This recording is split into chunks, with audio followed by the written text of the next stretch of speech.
Após a pandemia do Covid-19, percebemos que os cuidados em relação ao vírus dependeram muito mais da população do que do próprio governo, pois cada um teve a responsabilidade e conscientização da higiene das mãos regularmente, objetos pessoais e o uso de máscaras frequente em lugares públicos. E hoje, após a vacinação, comemoramos a queda do contágio e podemos voltar novamente a ter uma vida sem o uso de máscaras. Então, após várias fake news, hoje vimos o quanto foi importante a vacinação para proteger a população. Sabemos que existem muitas pessoas que possuem morbidades, que não são aconselhadas a fazer o uso da vacina. E essas pessoas sim, em exceção, devem se isolar ao máximo e se cuidar para não se contaminar, pois não podem tomar a vacina para se proteger. Claro que a privacidade da família foi invadida por uma boa causa, pois muitas pessoas por questões religiosas, políticas, de saúde ou até mesmo por conta do medo em relação às fake news, não queriam tomar a vacina. Mas acredito que o governo e o Ministério da Saúde tiveram sim um cuidado para não vacinar pessoas com algum tipo de doença, que após a aplicação da vacina poderiam sofrer alguma consequência grave. A obrigatoriedade da vacina foi muito importante para o cuidado de todos. O Supremo Tribunal Federal decidiu que os governos locais pudessem estabelecer medidas para a vacinação compulsória da população contra a Covid-19. Conforme o entendimento, a União, os estados, o Distrito Federal e os municípios puderam estabelecer medidas legais pela obrigatoriedade, mas não puderam determinar a vacinação forçada.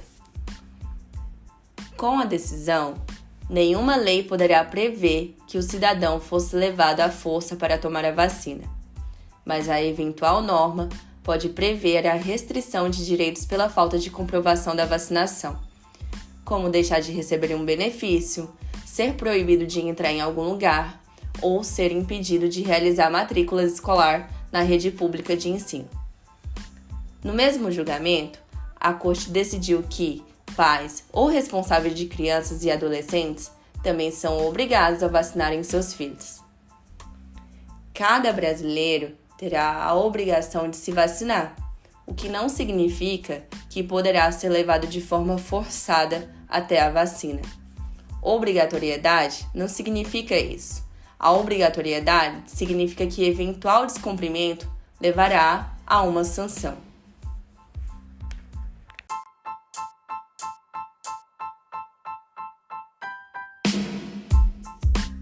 A não vacinação das crianças e a perda do poder familiar. Criado em 1990, o Estatuto da Criança e do Adolescente declara, dentre várias garantias legais de liberdade, respeito e dignidade, a obrigatoriedade da vacinação de crianças, segundo as autoridades sanitárias. Como dito pela Anvisa no artigo 14, parágrafo 1º, abre aspas, é obrigatória a vacinação das crianças nos casos recomendados pelas autoridades sanitárias, fecha aspas.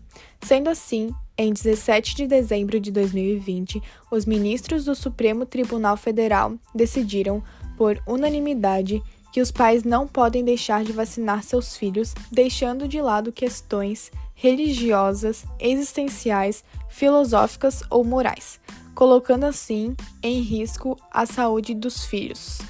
A rejeição dos pais na imunização dos seus filhos pode ser julgada como ato de negligência em detrimento da criança ou do adolescente, indo contra o artigo 227 da Constituição Brasileira, que dita, abre aspas, é dever da família, da sociedade e do Estado assegurar à criança e ao adolescente, com absoluta prioridade, o direito à vida, à saúde, à alimentação, à educação, ao lazer, à profissionalização, à cultura, à dignidade, ao respeito, à liberdade e à convivência familiar e comunitária, além de colocá-los a salvo de toda forma de negligência, discriminação, exploração, violência, crueldade e opressão. Fecha aspas. Diante disso, foram necessárias providências do Ministério Público para a eficácia das leis na vacinação das crianças e adolescentes. A Lei nº 8.069, nos artigos 129 e 130, prevê diversas medidas aos pais ou responsáveis que não respeitam os direitos do menor, sendo elas advertência, perda da guarda, destituição de tutela, suspensão ou destituição do poder familiar e, por último, o afastamento. Já em 19 de janeiro de 2022, sobre a vacinação da Covid-19, o ministro do Supremo Tribunal Federal, Ricardo Lewandowski, decretou ao chefe dos ministérios públicos que são necessárias e obrigatórias as fiscalizações da garantia da execução das atribuições que estão descritas na Constituição e no Estatuto da Criança e do Adolescente na vacinação contra a Covid em menores de 18 anos. O artigo 201 do Estatuto prevê que, abre aspas, as ações civis públicas de iniciativa do Ministério Público são aquelas para a defesa de interesses individuais, indisponíveis, difusos ou coletivos relacionados com a proteção à infância e à adolescência, fecha aspas. Tendo isso em vista, ficou definido na Corte que, abre aspas, a vacinação compulsória não significa vacinação forçada, portanto, facultada sempre a recusa do usuário, podendo, contudo, ser implementada por meio de medidas indiretas, as quais compreendem, dentre outras, a restrição ao exercício de certas atividades ou a frequência de determinados lugares, desde que previstas em lei ou dela decorrentes, e tenham como base evidências científicas e análises estratégicas pertinentes. Venham acompanhada da ampla informação sobre a eficácia, segurança e contraindicações dos imunizantes, respeitem a dignidade humana e os direitos fundamentais das pessoas, atendam aos critérios de razoabilidade e proporcionalidade. Sejam as vacinas distribuídas universal e gratuitamente. Fecha aspas.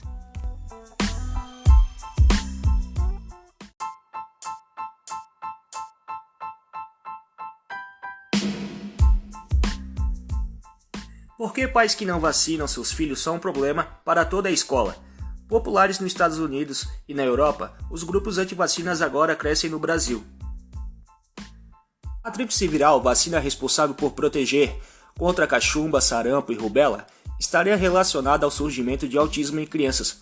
Foi essa bomba que veio com um estudo do médico britânico Andrew Wakefield, publicado na prestigiada revista científica The Lancet, em 1998. A notícia se espalhou por jornais e televisões do mundo inteiro, mas caiu por terra após investigações que provaram o envolvimento dele com um escritório de advocacia que planejava ações contra a indústria farmacêutica. O médico teve a licença cassada pelo Conselho Britânico de Medicina em 2015. Uma pesquisa feita durante 10 anos com mais de 95 mil crianças comprovou que a vacina não tem qualquer ligação com o autismo. O estudo foi publicado no JAMA, importante publicação médica norte-americana. No entanto, os estragos deixados por Wakefield seguem vivos quase 2 décadas depois. Grupos anti-vacina surgiram em vários lugares do mundo, com forte presença na Europa e nos Estados Unidos, lugares em que o sistema de vacinação é privado e os pais têm inteira responsabilidade sobre a regularidade das aplicações. O Centro Europeu para a Prevenção e Controle de Doenças registrou recentemente um surto de sarampo que afetou mais de 7 mil pessoas devido ao acúmulo de indivíduos não vacinados.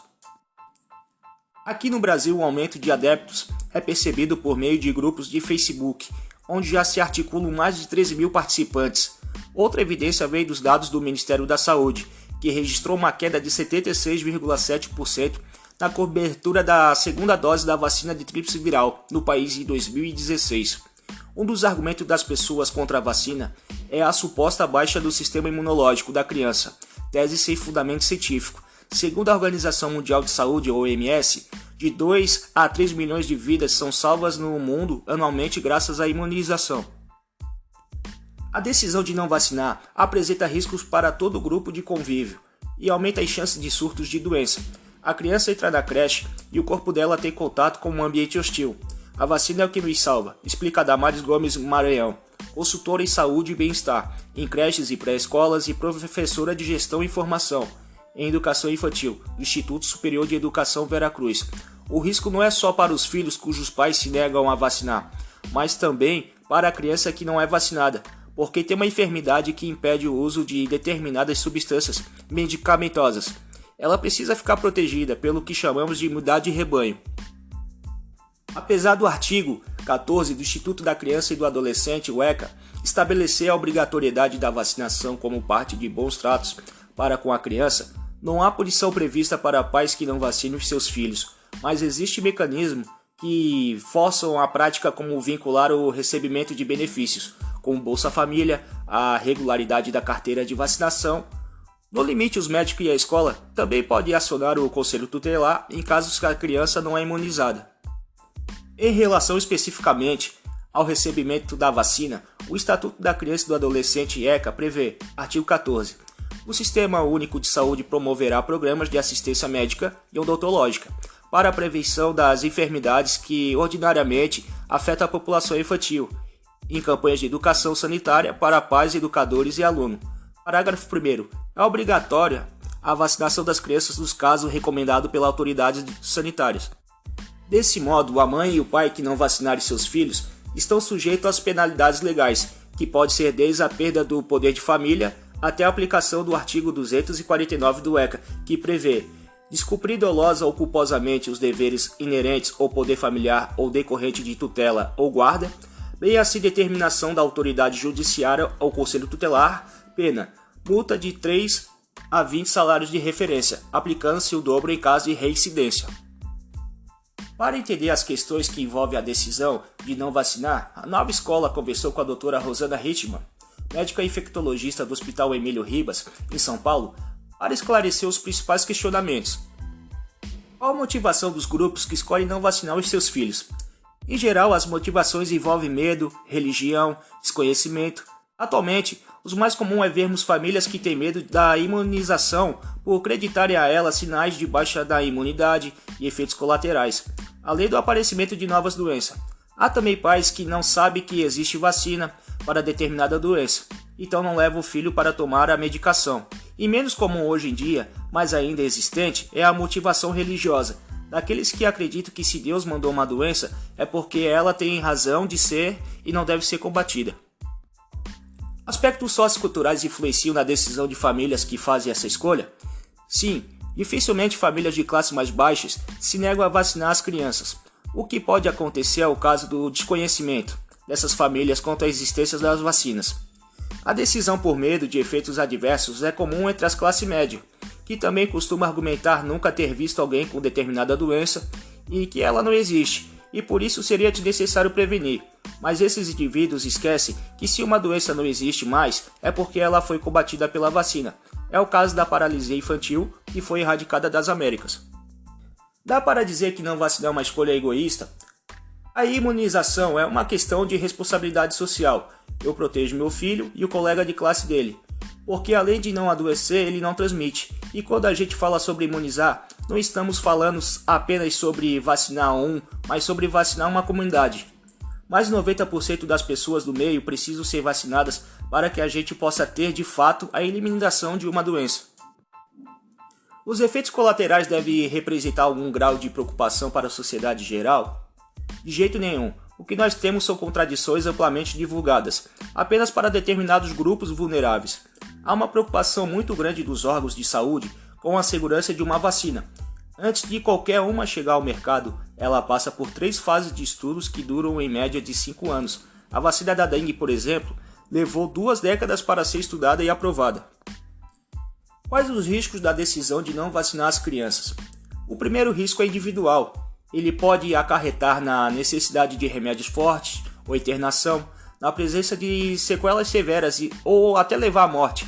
E ainda temos o risco coletivo. O não imunizado pode não ter a doença, mas isso não impede de transmiti-la. O vírus pode permanecer dentro do organismo sem se manifestar, mas ao encontrar um corpo mais vulnerável, ele se desenvolve e vira doença. Você tem alguma recomendação como deve ser o diálogo da escola com as famílias que são contra a vacinação? As redes sociais são ótimos mecanismos.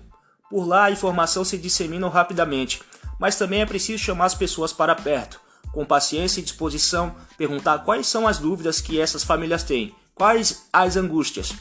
A melhor forma de não vermos crianças sofrendo pela falta de um gesto simples que é a vacina é sempre pelo caminho do esclarecimento.